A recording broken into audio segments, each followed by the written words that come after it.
ID proponents rightly say that evolutionary theory has led to dubious ethical practices. The survival of the fittest has been used to justify unrestrained capitalism, colonial domination of, quote, inferior races, and eugenics programs in Nazi Germany, so-called social Darwinism. Muslim scholars reject evolutionary theory as a product of materialism, secularism, and what's often referred to as Western science, which accompanied colonialism perpetuated by current military occupation. So that the link between colonialism and evolutionary theory is hard to shake off. Western patterns of modernization seem to conflict with the political goals of nationalism and independence. I think, though, despite such differences in historical and political context, both Christian and Islamic conservatives have seen secularism as a threat to traditional values, as the ID people have in this country, and they're willing to use the power of the state to enforce strict and unchanging rules of morality for all citizens. General Ziaul Haq, who had usurped power and declared himself to be the president of Pakistan, had set Pakistan on a new route, on a new path. And that path was the complete Islamization of all knowledge, including science. Maurice Bucaille, he's dead now, enormously popular, a Frenchman who wrote this book called The Bible, the Quran, and Science, in which he proved that all science is in the Quran. The Bible's wrong, but the Quran's right. A couple of years ago, I was on television with a rather well-known religious leader by the name of Maulana Ehtaramul Haq Thanvi. So he came up with an answer that was quite baffling. He said, all the science that there is in the Quran, but you have to search for it. And Muslims don't search for it well enough. They don't read it, and they don't read it with understanding. There is perhaps no better illustrations of the close links between Islam and science than the Prophet's hadith. اطلب العلم ولو في السين. To learn that religion and science have always been considered to be twin sisters by Islam. In the Islamic world, there was no idea of science versus religion during the old times. It's a new issue, and it started with the idea of new science, modern science entering the Islamic world. Before that, science was considered part of religion. Assalamualaikum warahmatullahi wabarakatuh. Memang tidak ada satu suara dalam menghadapi kemajuan modernitas Barat. Produk dari kemajuan modernitas Barat itu adalah ilmu pengetahuan. Ilmu pengetahuan akhirnya kita sebut sebagai sains. Di sini adalah ilmu pengetahuan kealaman, ilmu pengetahuan sosial, dan mayoritas ilmu pengetahuan Madura serta teknologinya itu adalah bagian dari kemajuan Barat yang kemudian masuk dalam dunia Islam. Karena itu umat Islam menghadapinya dengan berbagai sikap yang tidak satu suara. Dalam kesempatan kali ini kita akan membahas tentang dikotomi ilmu. Maksudnya adalah dikotomi antara agama dan sains. Gitu. Melihat pro kontra dari para tokoh Muslim.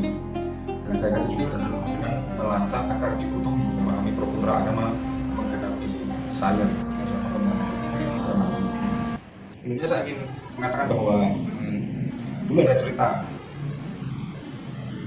ketika ada proyek besar-besaran Islamisasi ilmu, Islamization of all knowledge, itu kemudian banyak orang bertanya, matematika yang Islam itu yang bagaimana, medicine yang Islam itu yang bagaimana, atau ilmu energi, ilmu fisika yang Islam itu yang bagaimana. Ada mahasiswa nanya, Pak, matematika yang Islam yang diajarkan di UIN yang beda dengan matematika diajarkan di perguruan tinggi umum baik negeri maupun swasta itu bagaimana? Banyak orang kemudian menjawabnya dengan misalnya 1 tambah 1 kalau di sana sama dengan 2, kalau di UIN ya 1 tambah 1 insya Allah 2. Dan ada juga sebuah penelitian yang dari mana ya? Kalau di dalam fisika itu ada kecepatan cahaya sekian kilometer per detik gitu. Nah, kalau kemudian dikaji dalam atau diislamkan ilmu fisika kemudian diislamkan, maka kajiannya akan berupa begini: pada seberapa cepat cahaya orang mukmin yang ada di muka bumi ini bisa sampai pada surga, berapa kecepatan cahayanya itu, atau misalnya lagi berapa derajat Celcius panasnya api neraka paling bawah di para munafik di dalam salah satu surat Al-Quran itu kan innal munafiqina fi darqil asfali minan nar. Dalam kedalaman neraka yang paling dalam itu sesungguhnya suhu ya, tingkat suhu kepanasannya itu berapa derajat Celcius itu barangkali yang akan muncul dalam skripsi atau dalam tesis mahasiswa yang belajar fisika sangat Islam. Kita yang memahami juga ini misalnya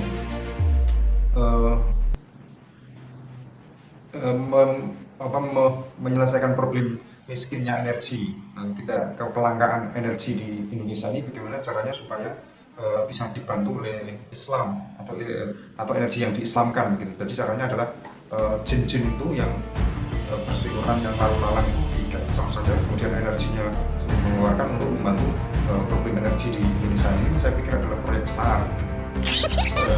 Tapi begini, ini sulitnya minta ampun proyek ini ya.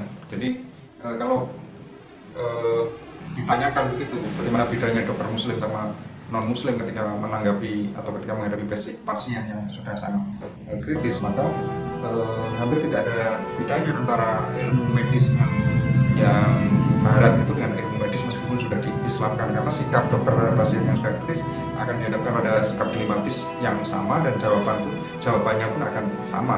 Bagaimana seorang pasien yang sudah lama sekali di ruang ICU kemudian alat-alat bantu ditempelkan semua di seluruh tubuhnya, kemudian sementara di sisi lain ini sudah tidak bisa membantu pasien, keadaannya tidak semakin membaik, justru semakin memburuk. Apakah melepas alat-alat bantu yang menempel di tubuhnya itu bagian dari sesuatu yang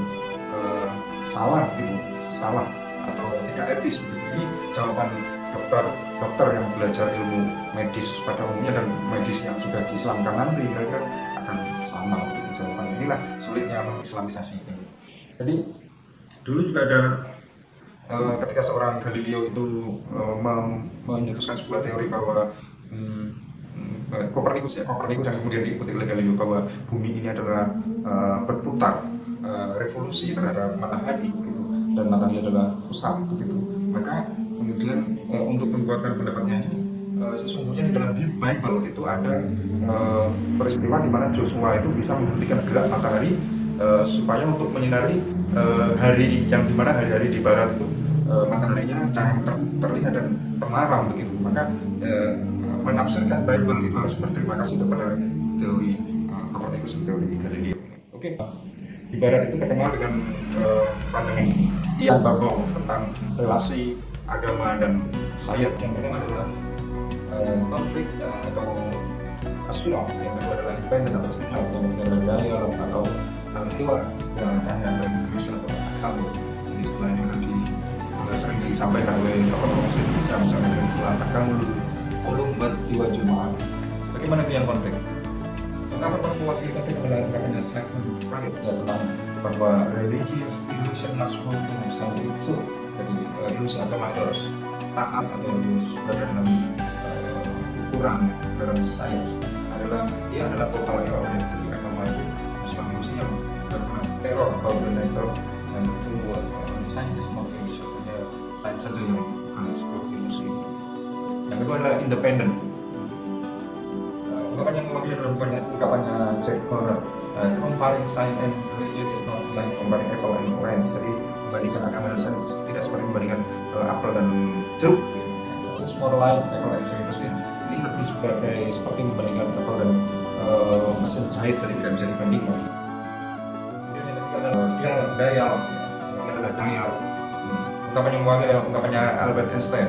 Dia bilang bahwa science without science science without religion is great. Jadi ilmu pengetahuan terhadap agama itu pincang.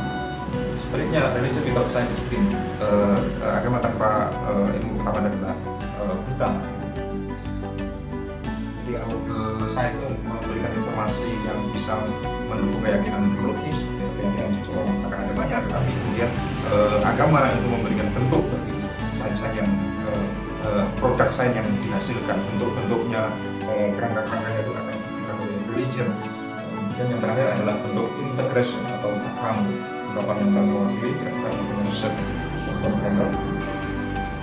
Scientific discovery is a religious discovery. Jadi penemuan ilmiah itu sesungguhnya juga merupakan penemuan agama. Tidak ada konflik antara science dan religion. Our knowledge of God, pengetahuan kita tentang Tuhan itu akan lebih besar, akan menjadi lebih besar dengan setiap penemuan yang kita capai dalam dunia alami ini. Itu akan membantu pengetahuan kita pada tentang Tuhan akan menjadi lebih besar.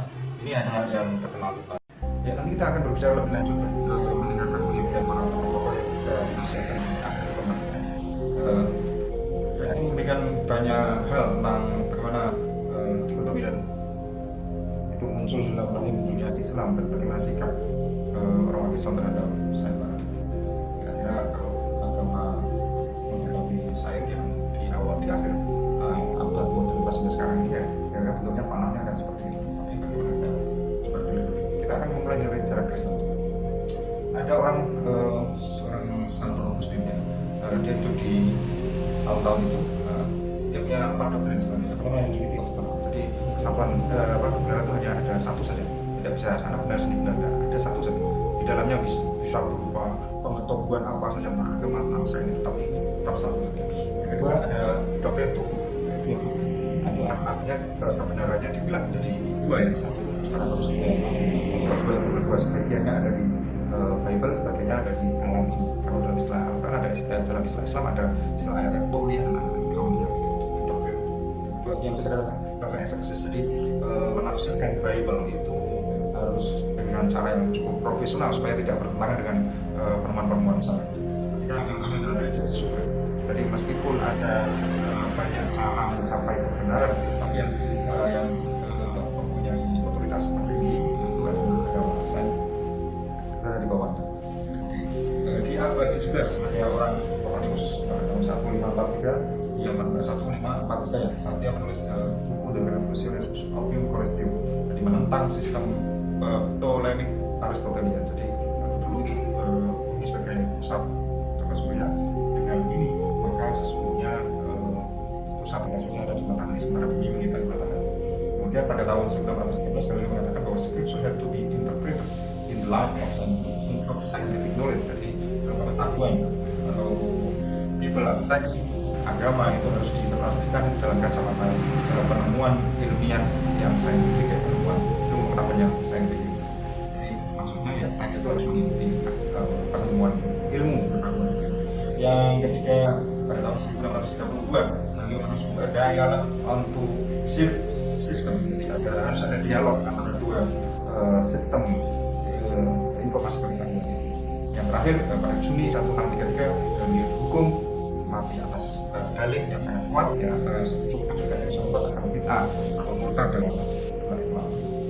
Ini secara Kristen tentang kebenaran relasi agama dan sains. Ada teori usia bumi. Teori usia bumi nanti akan berbeda dengan sejarah informasi sejarah bumi yang ada di Bible. Seorang Laplace dan itu dia bilang bahwa bumi itu usianya sangat tua sebelum bahwa lebih tua daripada sejarah manusia itu. Para pengamat agama bilang menjadi tua menghadapi teori ini. Nanti akan kita lebih terkenal dengan teori Big Bang dan versus creation teori creation. Jadi yang pendidikan, yang berpendidikan itu akan bisa menerima teori ini, tapi yang less educated group itu tidak bisa menerima teori ini. Selanjutnya ada teori evolusi yang muncul sekali tahun 1849 menulis The Origin of Species. 1871 menulis lagi The Descent of Man. Teori survival of the fittest terlihat materialistik ya. Akan disampaikan bahwa teori survival of the fittest ini digunakan untuk dunia modern melakukan penjajahan penjajahan, melakukan kolonialisme, melakukan pengerukan atas kekayaan alam. Dia bisa menguasai bangsa-bangsa lain, menghancurkan ras-ras yang lain, akan digunakan oleh Nazi Jerman. Ada teori ini, the survival of the fittest. Pada tahun 1970 gereja untuk materialisme. Kemudian muncul gerakan fundamentalisme abad 20 yang namanya fundamentalisme tidak hanya di agama Islam saja, tapi juga di Kristen juga muncul, dilatar belakangi oleh kelompok pendeta Amerika yang mengakomodasi ancient art and evolution kemudian pada tahun 1922 muncullah gerakan fundamentalisme. Jadi ada kelompok pendeta yang mengakomodasi atau menerima teori evolusi, maka sebagai lawannya adalah gerakan fundamentalisme yang menyatakan perang terhadap evolusionari. Yang pada tahun 1960 tentang evolusionari diubah di sekolah-sekolah menengah. Kemudian didirikan pada tahun 1963 didirikan masyarakat sains yang mendukung kreasi bahwa bumi ini diciptakan. Pada tahun 1968 Science Society gagal mengelola putusan pengadilan tinggi di Amerika yang mengabsahkan teori evolusi, jadi fundamentalisme kalah pada tahun 68. Kemudian pada tahun 1972 teori penciptaan bumi model Big Bang yang akan mendamaikan agama dan sains. Ini nanti juga akan menjadi problematik yang diusulkan di Golosani dalam membahas hubungan antara sains dan agama. Yang terakhir pada tahun 1951 Paulus 12 mengakui teori Big Bang dianggap sebagai teori yang benar. Sekarang sementara agama dan sains masih berada dalam camp sendiri-sendiri. Ya. Sampai hari ini kira-kira hubungannya seperti itu. Itulah sejarah Kristen untuk mengawali sikap, untuk mengawali diskusi ini. Kemudian yang kedua adalah sejarah Islam. Dalam buku The Ottoman Empire, The Classical Age, tahun 1300 sampai 1600 itu ada pembagian ilmu antara ilmu yang rasional dan ilmu yang ditransmisikan. Jadi dilaporkan bahwa oleh buku ini Linalcik mengatakan bahwa mulai abad-abad itu sudah ada pembidangan antara ilmu-ilmu rasional atau akli dan ilmu-ilmu yang ditransmisikan atau takli, jadi ilmu yang didapat melalui akal dan ilmu yang diberi atau diterima melalui waktu. Ini sudah ada pembedaan menurut laporan Linalcik. Mungkin para rasionalis akan mendukung ilmu dan aklinya, diwakili filosof, dokter dan ilmuwan. Dan tradisionalis adalah pendukung al-ulum an-naqliyah, ilmu agama atau yang dikeluarkan diwakili oleh para ahli hukum dan ulama. Ini nantilah yang kira-kira akan dikatakan sebagai seorang seperti Asmadi Asrari mengatakan bahwa pengumpulan umat Islam itu sesungguhnya di latar belakangi oleh kaum tradisionalis yang menguasai atau yang mengalahkan kaum rasionalis. Jadi sesungguhnya itu menutup ya pelajaran-pelajaran yang bersifat rasional itu adalah sebuah kecelakaan. Kemudian serangan habis-habisan oleh kelompok tradisionalis, orang yang mendukung ilmu agama terhadap para rasionalis dalam arti kelahiran antara agama dan lurus itu dianggap sebagai kecelakaan secara dan menurunkan umat Islam menurut Asmadi. Menurut Amin Abdullah bahwa ini orang itu sebelum yang tradisionalis itu sebagai spesifik paternalistik, bukan yang universal encyclopedis, universal encyclopedis.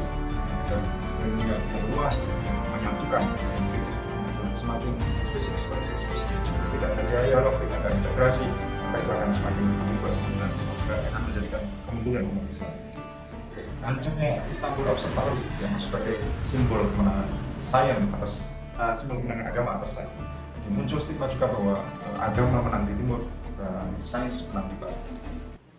Oke, ini kita masuk ke sikap pro kontra sikap umat Islam terhadap sains. Jadi apakah sesungguhnya bisa disatukan? Tidak bisa. Ya. Jadi menurut informasi Menteri Golosani bahwa dikatakan sesungguhnya munculnya sikap yang berbeda-beda ini adalah sesuatu hal yang baru bagi dunia Islam. Karena apa? Karena agama di sains dibawa oleh orang lain dan membawanya dengan cara kolonialisme itu yang semakin menguatkan sikap terhadap penolakan dan penerimaan. Oke, satu lagi dari saya ini yang genuine, yang original dari saya. Kalau di Barat itu yang mengatakan ada konflik, kemudian independen, ada dialog, kemudian ada integrasi. Kalau saya mengatakan bahwa ada yang menerima dan ada yang menolak. Sebelum sampai kepada menerima yang menolak, ya, menerima itu nanti akan menolak itu nanti akan ada dua cara menolak secara halus dan menolak secara kasar. Yang menolak secara kasar ya benar-benar ditolak. Yang menolak secara halus itu dia akan sampai pada bahwa antara agama dan sains punya bidang garap sendiri-sendiri yang tidak bisa disampaikan. Kalau di dalam istilah ayat berperang itu adalah independen, ya. Jadi membandingkan antara apel dan mesin itu tidak, mesin jahit itu tidak bisa. Itu menurut saya adalah menolak tapi secara halus, gitu. Menolak secara kasar konflik atau sirah. Jadi tidak bisa kebenaran ada di sains, atau tidak bisa kebenaran ada di agama. Yang sains itu salah dan sebagainya, itu adalah menolak secara. Nanti yang kedua adalah menerima. Nah, menerima kita bagi juga menjadi dua. Menerima apa adanya begitu, kita lahap semua, kita telan semua begitu. Yang pertama, yang kedua adalah menerima dengan salam. Ya, ini barangkali yang saya usulkan karena bacaan-bacaan. Oke, para pemikir Arab Turki itu mengatakan bahwa tidak seperti Kristen, Islam itu memelihara dan memajukan sains. Kemudian Rifah At-Tahtawi itu menyatakan bahwa orang Paris itu menghina para pendeta dengan sebutan enemies of enlightenment and knowledge atau orang yang akbar wal ma'arif. Ini maksudnya sebagai sindiran bahwa di dalam Islam itu tidak ada sebutan terhadap para saintis itu seperti itu. Di Barat itu ada orang Paris menyebut para agamawan, para pendeta itu sebagai musuh bagi ilmu pengetahuan, musuh bagi enlightenment. Kemudian pemikir-pemikir Muslim dapat dibedakan menjadi dua, kelompok sekalianisme dan kelompok lintas budaya cross civilization. Ini kita lihat bahwa ada seorang tokoh bernama Islam Salim Ilyas Al-Hamawi. Dia menulis buku berjudul Al-Barahin Al-Qat'iyah ala Adami Dawranil Qur'an Al-Ardiyah. Artinya dia menolak peredaran bumi terhadap matahari. Dia menolak.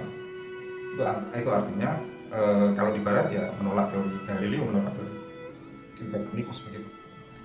Berarti ini cenderung agama mewakili agamawan dan menolak sains. Kata dia apa? Yang pertama adalah Taurat, Bible, Al-Quran tidak mendukung heliocentris. Yang kedua, Copernicus itu menjiplak pemikiran di dalam bumi. Yang ketiga, ada banyak argumentasi untuk bisa meruntuhkan teori gerak putar bumi terhadap matahari. Ini pada tahun 1843 judul bukunya Al-Barahin Al-Qat'iyah ala Adami Dawran ala Adami Dawranil Qur'an Al-Ardiyah. Selanjutnya Abdullah Fikri pada tahun 1974 sampai 90. Pada tahun 1976 yang menulis risalah fi muqarrarati ba'dil mabahith al-hayyah bil wardi fi nususi asy-syar'iyyah. Ini apa maksudnya? Membandingkan argumen astronomi sebagaimana tertulis dalam religious text. The fresh interpretation of certain theory becoming necessary.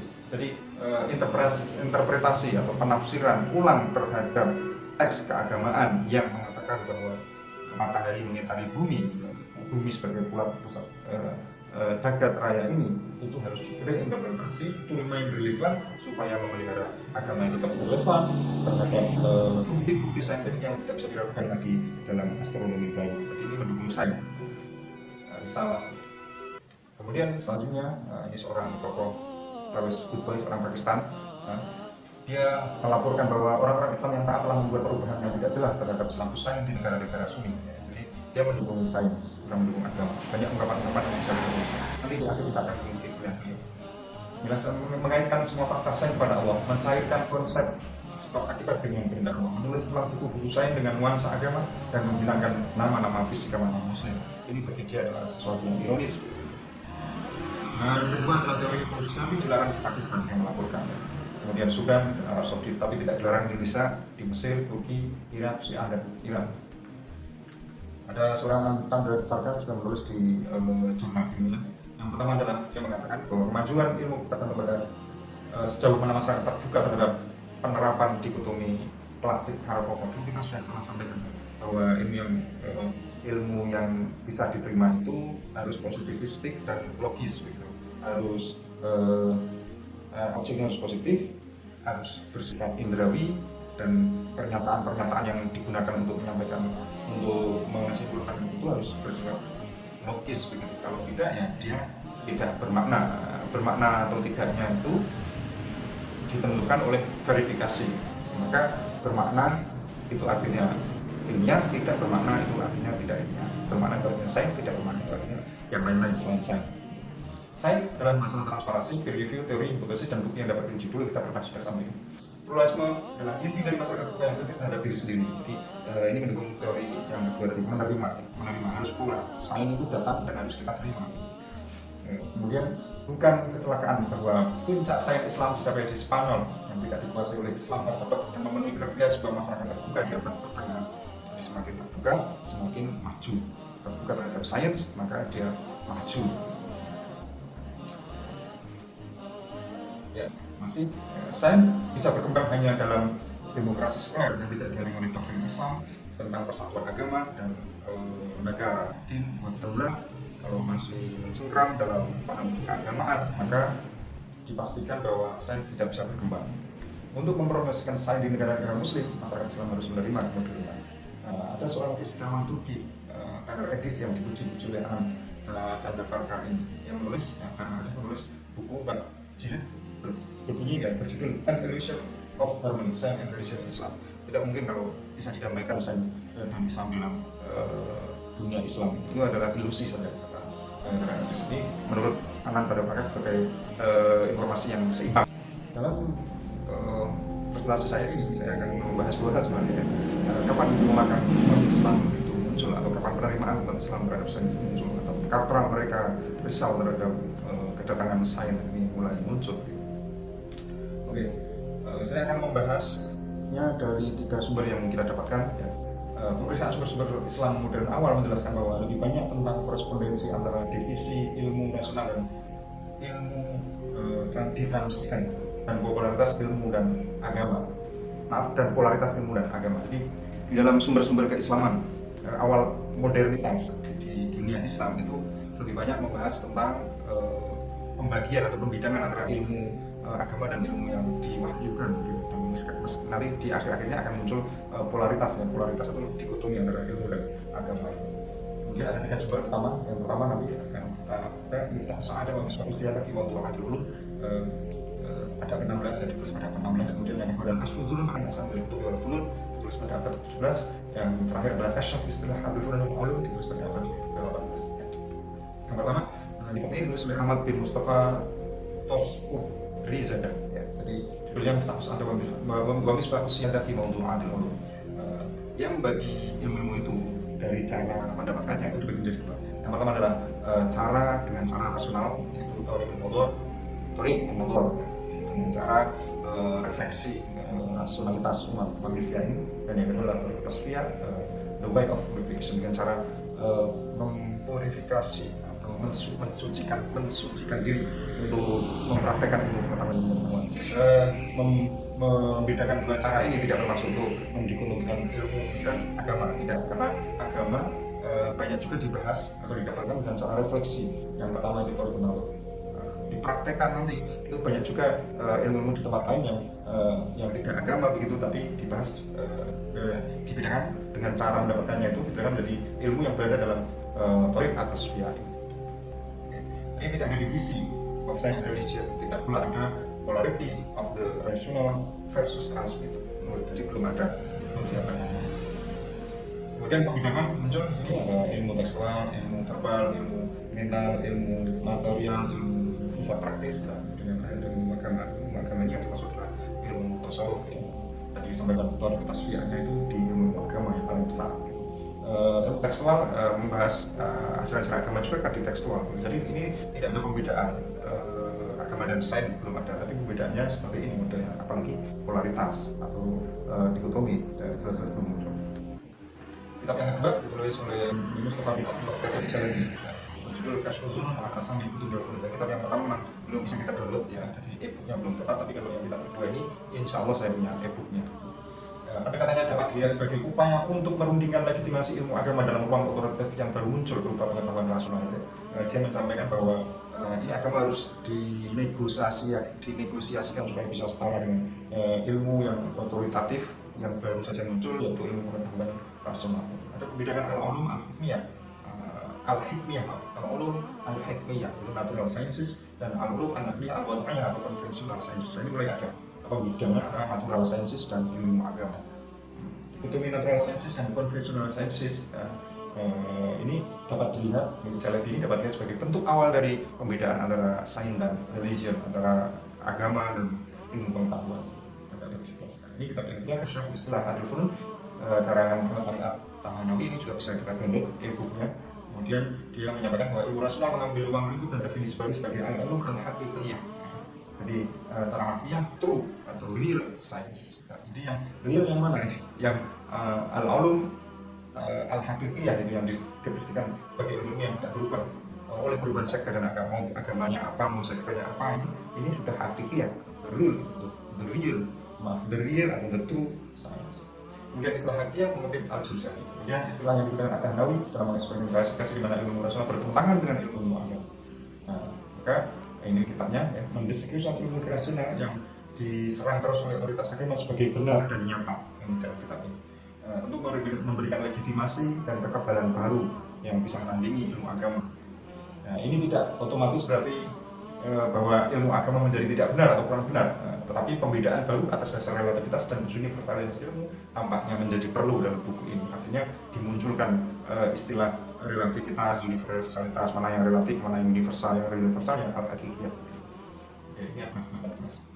Nah, kesimpulan pertama, kapan mulai ada pembidangan, bahkan penolakan, bahkan polaritas ataupun dikotomi ilmu dan versus agama.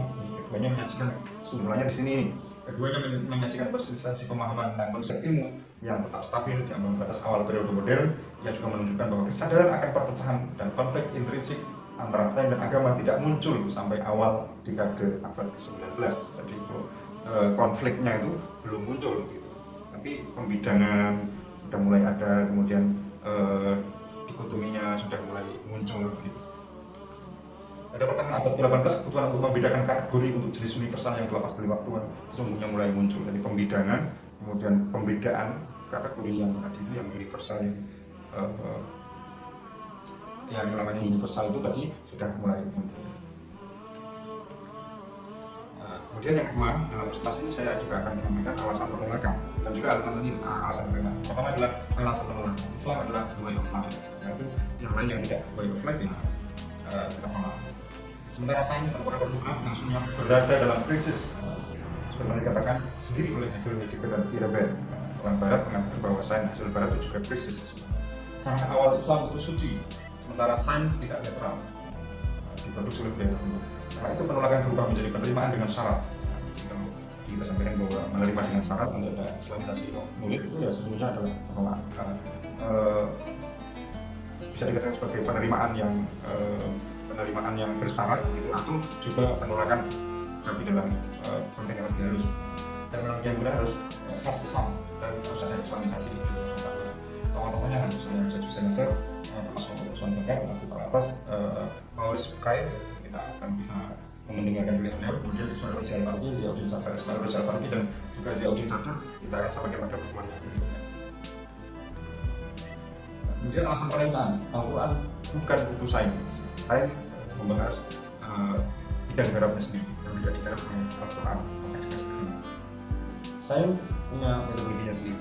Kemudian Islamic Science hanyalah jargon semata, yang diusulkan oleh tokoh seperti Ziauddin Sadar, Syekh Nasr, kemudian Ismail Raja Al-Faruqi. Itu adalah jargon semata, utopia dan tidak ada wujudnya, yang gagal menjadi sains alternatif.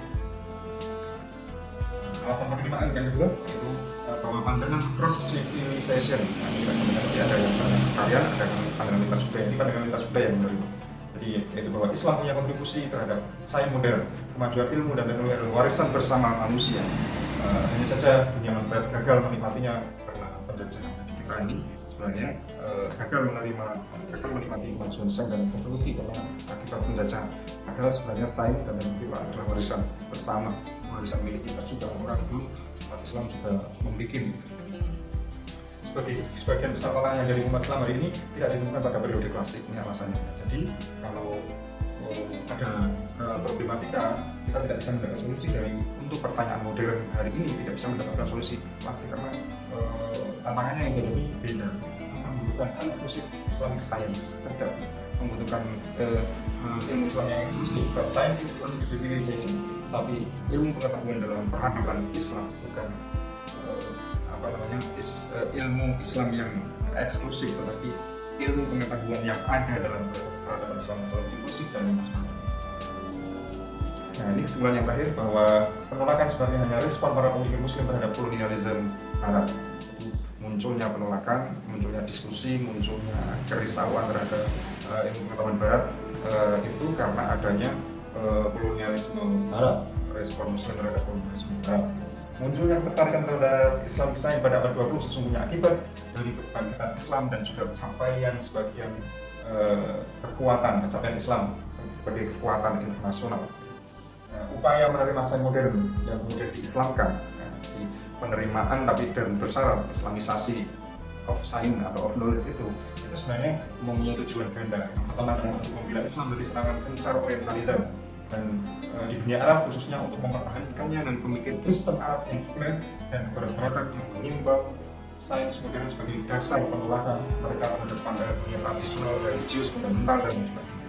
Itu tujuan utama. Kenapa kita menerima Islamisasi sains itu karena yaitu satu membela Islam yang ini dari serangan orientalis, juga khususnya di dunia Arab membela Islam dari serangan Kristen Arab yang ingin menyerang religiusitas ini, ingin menyerang dunia tradisional, menyerang dunia fundamental.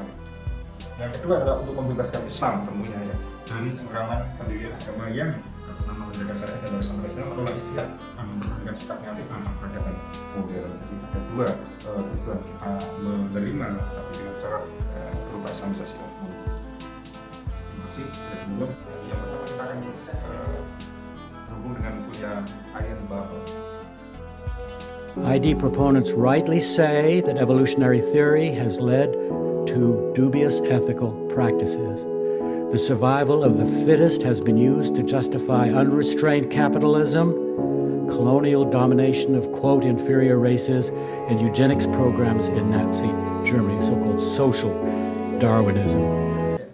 Jadi dia mengatakan bahwa teorinya Darwin, evolusi itu salah satunya adalah the survival of the fittest. Itu artinya teori itu digunakan untuk menjustifikasi atau membenarkan praktek-praktek kapitalisme yang tidak benar begitu, kemudian dominasi kolonial atau kolonialis penjajahan terhadap ras-ras yang tertindas, yang inferior, dan juga program Nazi tentang social Darwinism itu yang sesungguhnya anti kemanusiaan, itu yang bertentangan dengan hak asasi manusia itu adalah muncul dari teori the survival of the fittest. Muslim scholars reject evolutionary theory as a product of materialism, secularism, and what's often referred to as Western science, which accompany colonialism perpetuated by current military occupation. Ya, dia mengatakan bahwa banyak orang Islam yang menolak teori evolusi karena dia sebagai produk dari materialisme, sekularisme dan juga peradaban Barat atau ilmu pengetahuan Barat yang disampaikan dengan cara kolonial, dengan cara penjajahan, dengan cara okupasi militer, dengan cara pendudukan militer. Itu adalah pandangan mayoritas umat Islam ketika menolak teori evolusinya Darwin. So that the link between colonialism and evolutionary theory is hard to shake off. Western patterns of modernization seem to conflict with the political goals of nationalism and independence.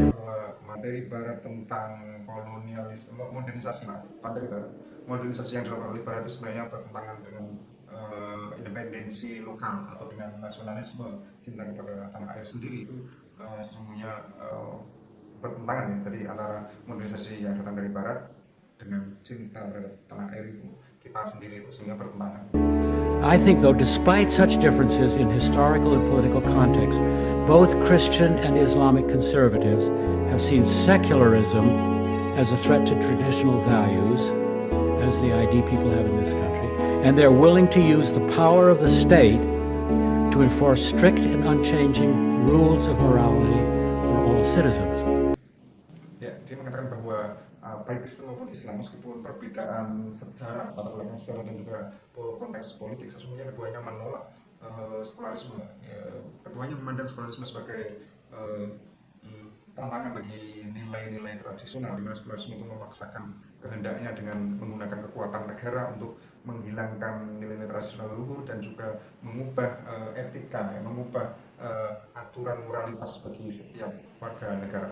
General Ziaul Haq, who had usurped power and declared himself to be the president of Pakistan, had set Pakistan on a new route, on a new path. And that path was the complete Islamization of all knowledge, including science. Maurice Bucaille, he's dead now, enormously popular, a Frenchman who wrote this book called The Bible, the Quran and Science, in which he proved that all science is in the Quran. The Bible's wrong, but the Quran's right. A couple of years ago, I was on television with a rather well-known religious leader by the name of Maulana Ehtaramul Haq Thanvi. So he came up with an answer that was quite baffling. He said, all the science that there is in the Quran, but you have to search for it. And Muslims don't search for it well enough. They don't read it, and they don't read it with understanding. Tokoh yang kedua kita adalah Pervez Hutbay dari Pakistan ya, yang hidup di baratnya. Dia mengatakan bahwa Presiden Zia ul Haq itu mencetuskan sebuah gerakan baru yang bernama Islamisasi of all knowledge ya. Islamisasi terhadap ilmu, semua ilmu pengetahuan, khususnya lagi ilmu pengetahuan yang datang dari barat atau sains yang kita kenal itu. Kemudian dia juga menyetir bahwa ada seorang Prancis yang terkenal yang kemudian memeluk agama Islam setelah meneliti jasad Fir'aun karena menemukan kebenaran ayat-ayat Al-Quran yang dan jika dibandingkan dan seterusnya. Dia menyetir bahwa seorang Maurice Bucaille itu menulis buku La Bible, La Quran and Science itu sesungguhnya mengatakan bahwa semua ilmu pengetahuan itu ada di dalam Al-Quran. Dia menyatakan seperti itu. Dan kalau terdapat pertentangan antara Bible dan Al-Quran, maka Al-Quran benar dan Bible salah. Yang ketika dia menulis mengutip seorang tokoh Muslim yang mengatakan bahwa semua ilmu pengetahuan itu ada di dalam Al-Quran. Hanya saja perlu melakukan penelitian untuk mencapai informasi yang disampaikan oleh Al-Quran. Dan kebanyakan orang Islam itu hanya membaca Al-Quran saja, tapi tidak memahami sains yang diisyaratkan atau yang terkandung di dalam Al-Quran. Saya membacanya kayaknya seorang Pervez Hutbay ini tidak setuju terhadap Islamisasi pengetahuan yang dicetuskan oleh Presiden Pakistan itu tadi, dan juga dia tidak setuju bahwa semua ilmu pengetahuan ada di dalam Al-Quran. Dalam ungkapan-ungkapan dan tulisan-tulisannya dia mengatakan bahwa silahkan orang-orang agamawan mempercayai apa yang bisa atau apa yang seharusnya mereka percaya, tapi biarkan saya mempercayai sebagai seorang saintis mempercayai apa yang ditemukan oleh sains itu. There is perhaps no better illustrations of the close links between Islam and science than the Prophet's hadith. اطلب العلم ولو في السين. To learn that religion and science have always been considered to be twin sisters by Islam. Tokoh kita yang ketiga adalah Maurice Bucaille yang tadi sudah sempat disinggung oleh Pervez Hutbay tadi. Beliau sudah meninggal ya, orang Prancis yang kemudian masuk Islam setelah melakukan penelitian terhadap mumi Fir'aun ya. Dia mengatakan bahwa tidak ada ungkapan yang lebih mewakili kedekatan hubungan antara sains dan religion melebihi ungkapan Nabi Muhammad SAW yang utlubul ilma walau bisfin. Untuk mempelajari yang kedua adalah untuk mempelajari ilmu pengetahuan dan sains, itu seorang Averroes menganggap bahwa sains dan religion adalah dua saudara perempuan kembar yang tidak bisa dipisahkan. In the Islamic world, there was no idea of science versus religion during the old times. It's a new issue, and it started with the idea of new science, modern science entering the Islamic world. Before that, science was considered part of religion. Tokoh yang keempat kita ini adalah seorang bernama Mehdi Golfani. Ya, sebagaimana kita ketahui dalam salah satu bukunya yang berjudul Science and Religion in Islamic Science and Religion Post-Colonial World itu dia mengatakan bahwa sesungguhnya pembedaan sekuler sciences dan Islamic sciences itu hanya terletak pada metafisika. Jadi di dalam secular sciences itu tidak ada metafisika, dalam Islamic sciences itu ada metafisika. Itu yang pertama. Yang kedua, kita ketahui bahwa dalam bukunya itu dia mengatakan bahwa isu apa saja yang sesungguhnya membuat sains itu menjadi problematik di dunia Islam itu sebenarnya ada 5. Yang pertama adalah isu tentang kreasi. Apa maksudnya bahwa jagat raya ini diciptakan? Itu menurut ilmu pengetahuan sains itu jagat raya tidak diciptakan tapi Big Bang. Yang kedua adalah teori tentang evolusi Darwin. Yang kedua evolusi Darwin. Yang ketiga adalah tentang etika ilmu pengetahuan dan teknologi. Ya. Etika ilmu pengetahuan dan teknologi itu menjadi isu penting juga di dalam munculnya penolakan dan penerimaan umat Islam terhadap sains Barat. Yang keempat adalah rekayasa biomedis, ya, cloning misalnya.